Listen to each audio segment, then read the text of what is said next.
The Ravens go 12-5 last season. They come out of the gate stumbling a bit. They go 0-2, but they still go 12-5. They smoke the over. A lot of people were betting the under, even other Baltimore Ravens fans like PJ Glasser. He was betting the under on the season win total. Wrong on that one. Ravens end up being the 3 seed. They tie for the best point differential in the AFC with the Buffalo Bills. They covered 61% of the time last season, and they were the second best over team in the league. 72% to the over were the Baltimore Ravens. They were the first team in NFL history to have 4,000 passing yards and 3,000 rushing yards in a season. Now, that skewed a little bit because you have these additional games in recent memory, but still, that is quite a feat. 4,000 passing, 3,000 rushing yards. You've got that balanced offense. You've got Lamar that can do everything on the field. The number of weapons that you have, whether it be Lamar, some people rip on the receivers from time to time, but they get a ton of production out of the tight end. And then, of course, running back Derrick Henry, healthy again, just keeps on churning, did an awesome job. Sam, my concern going into last year with Baltimore was about the defensive coordinator. Zach Orr figured it out. He really did. They got a ton of sacks. They didn't get a ton of pressure, but they got a ton of sacks last year. It was the same Ravens defense that we see year after year. The offensive coordinator side is pretty important because Todd Monken was brought up for a lot of open jobs. He ends up going nowhere. So they keep Monken running that offense, which I think was pretty massive. And here we are. The Baltimore Ravens are co-favorites. It's a 3-way co-favorite thing. 7-1 to win the Super Bowl. Anything from last year that stood out that is not going right to Ravens blow it in the playoffs again? Well, let's look at some of these metrics on Lamar Jackson, who, by the way, is your favorite to win the MVP at BetMGM, plus 550. He has the shortest odds of any player in the league, and they are regular season warriors. That's what they are. So last year, Jackson was top 3 in EPA per pass, not only under center, but on intermediate passes and inside the red zone. I saw this email from Sumer Sports. They did their AFC breakdown. So top 3, red zone, intermediate, under center. And last season, Lamar Jackson had the best EPA per drop back under pressure. He was unbelievable statistically in the regular season. Mm-hmm. That's really the problem, because in the playoffs, this team turns into a pumpkin and has since Lamar's been there. They've had some really, really solid regular seasons, but then they get to the playoffs and everything goes sideways. And for some reason, Lamar is passing more than they're running. And they're not really down big in these games, but they get away from what got them there. And then you have the crucial drops or the interceptions. I'll never forget. I was sitting in the back of my house. This was AFC Championship a couple years ago. And the Sharps were pounding Baltimore. Baltimore was at home, AFC title game against Kansas City. Remember that line opened 2.5 and 3, give or take? It got bent all the way to Baltimore -5 and 5.5. The wise guys love Baltimore. The numbers guys love Baltimore. Bookmakers will tell you they're the highest power rated team in the league. Fine, but why are they 3-5 in the playoffs with Lamar? And no big playoff wins either. They haven't won an AFC championship game. They got some wild card wins and a divisional win. Yay! That's what I don't trust. I don't trust them in the playoffs. And maybe that's not fair, but that's how I feel. Because at the end of the day, Joe, as great as they might be in the regular season, and as much as they might beat up on inferior teams, they still have to prove to me that they can beat either Josh Allen or Patrick Mahomes. And until I see it, I don't believe it. Yeah, we were just talking during the break. They are a team that I just bypass. When we're talking futures, AFC to win the conference, Super Bowl, whatever, I'm not interested anymore.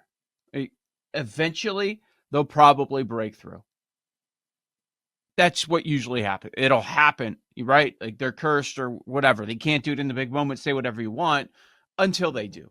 It'll probably happen with Harbaugh and Lamar and, smart minds like Monken, great front office, and they bring in talented players year after year. But I'm just never going to be on them. If I'm betting the Ravens, it's got to be regular season stuff if I'm doing it in a positive sense.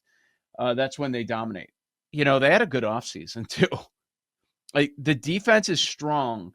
And it's kind of like they looked at it and said, okay, we need to improve a little bit.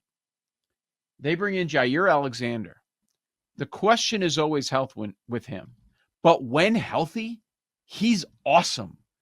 I don't want to say shutdown, but he was in that conversation. He was a difference maker when he was healthy for the Green Bay Packers. The problem is on a week-to-week basis over the last couple of years, he hasn't been that at all, constantly on the injury report. They bring in Jair Alexander. He's, guess what, hobbled. He's supposed to be practicing in the next week or so for Baltimore. What do in the draft every year? All right, we're just going to sit back and we're going to take the best player on the board.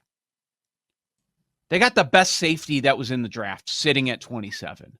Malachi Starks comes in. Now you have that tandem with him and Kyle Hamilton. I mean, come on. That might just be the best in football.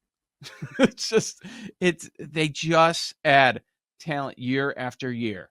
Roquan Smith still getting it done at middle linebacker. We see the impact that he's made. So we rush to the offense, but defensively, they're really strong. It wouldn't surprise me. They were top 10 last year. It wouldn't surprise me if they improve even more with Zach Orr's second year as the defensive coordinator. So they're hard to criticize when talking regular season. It's just about the big moment.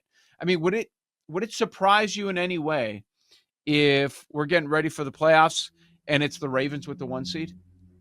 No, that's sort of where I wanted to go. How do we bet the Ravens? I love the win total over 11.5. It's a big number, but I don't think it's big enough. I've got them favored in every game but one. So should get there, right? If you follow the math, they should get over 11.5. I don't love laying $1.50, $1.60 to win the division. They should win the division. Here's a bet I wanted to throw at you. I know you're probably going to say no, but I entertained it. To go 17-0, they're 80-1. 80-1. I don't know. 80. Maybe 80. I've thought about it. Yeah. Now they could lose week number 1 because you have a very, very tough game. Week number 1. You're a 1-point dog at Buffalo. But you could win that game.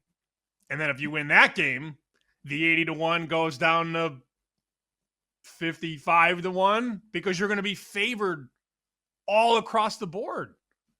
Like they are legit. And I trust them in the regular season.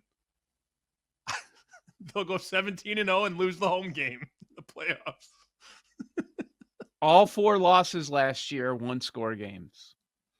Mm-hmm. What do you have the full list in front of you, or did you just see it under a Ravens related prop? I have Prop Shop up right now on FTN Bets, and I see one book that's dealing actually 75-1 on them to go 17-0. Is there a difference between them and the Bills? I'm just curious because they're priced the same on just about everything else. I would guess they're about the same. Let me just type in the Bills real quick. And the Bills to go 17-0 are 60-1. Shorter. That actually makes sense to me because I'm thinking after an 0-2 start last year, including a loss to the Raiders, there's not a lot of people that will be making this bet on the Ravens. I also don't think they're going to go 17-0, but when you throw 75-1 in my face, I'm intrigued. So, okay, can we get to 6-0? How's this start? Yes. Buffalo. That's the thing. At Buffalo. If you get man, this is brutal. If they get to 6-0, and they're at the bye week in week number 7, we're going to be on here saying it's happening. Because that means they would not only take out, some teams like the Rams and the Browns, but you win in Buffalo, you take out the Lions, you win in Arrowhead, and then you take out the Texans as well. The Rams too, pretty damn good going against McVay before the easy part of the schedule. Man, if they start 6-0, we're going to think that's real. I've only got them favored in 16 of 17 games. The only game I have him a dog is at Buffalo. I've got them small favorites at Kansas City. Now, First game. again, some of they are favored. I mean, you look at the market right now. Buffalo's favored, 1-point favorite.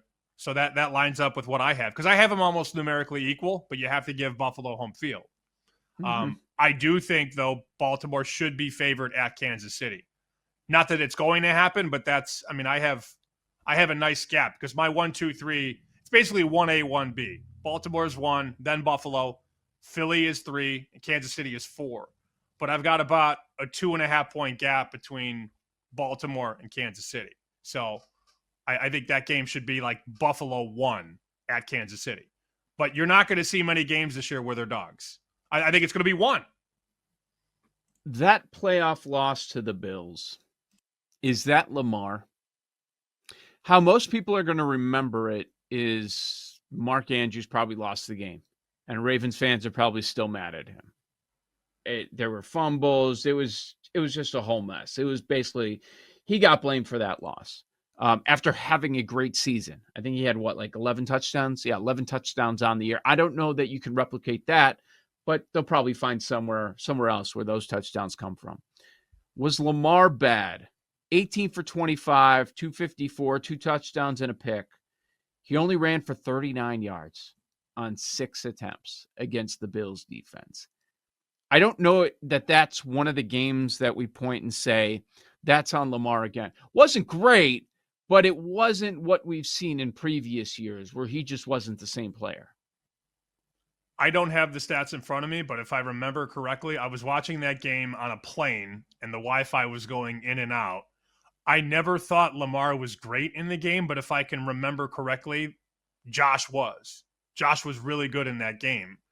And I don't think they lost because of Lamar. I mean, they lost because they dropped a 2-point conversion in the end zone. And Andrews had a fumble, which was Andrews. Yeah. Sure. I remember Josh Allen just being better. And maybe I misremembered that, as Roger Clemens would say. But I have this memory of Lamar being fine and Josh Allen being good. They won because the Bills were +3 in the turnovers. That's just what it was. The Bills didn't turn the ball over, and that was the difference. So, I mean, yards per pass, the Ravens 8-9 to 5-5. You know, like the box score, they were winning the box score, and they just turned the ball over. So that's what they do, though. They did it against the Chiefs in the AFC Championship. They just big moment. They slip on the oil and go flying in the air. And then they can't recover. They make mistakes that snowball. They make one mistake, it might as well be 4. They can't just make one. They keep going back in the cookie jar to make more mistakes. And the Bills didn't, right? Like, that was why Josh Allen, we'll talk about the Bills later, but that's why he became the MVP, because he stopped with the interceptions. People always said, if he would just chill out on the interceptions, well, he did. And look what happens. He ends up being the MVP. 1 penalty in that game, no turnovers for the Bills.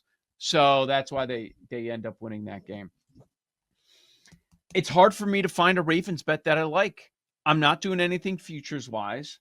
I mean, I guess we can talk about the win total of 11.5 if we're going to even bring up the idea about them running the table. But, big futures-wise, sure, could they win the division? Yeah, -160. Cincinnati, Pittsburgh, Cleveland, which team's going to take the division from them? Probably none of them. But I would think that they're going to have at least 12 wins this year because that's what they do. And the defense got better. I don't find myself betting under on Buffalo or Baltimore or Kansas City. To me, it's those 3 and then everybody else. That's not exactly a hot take. But as I said, I think over 11.5 is a winner on Baltimore.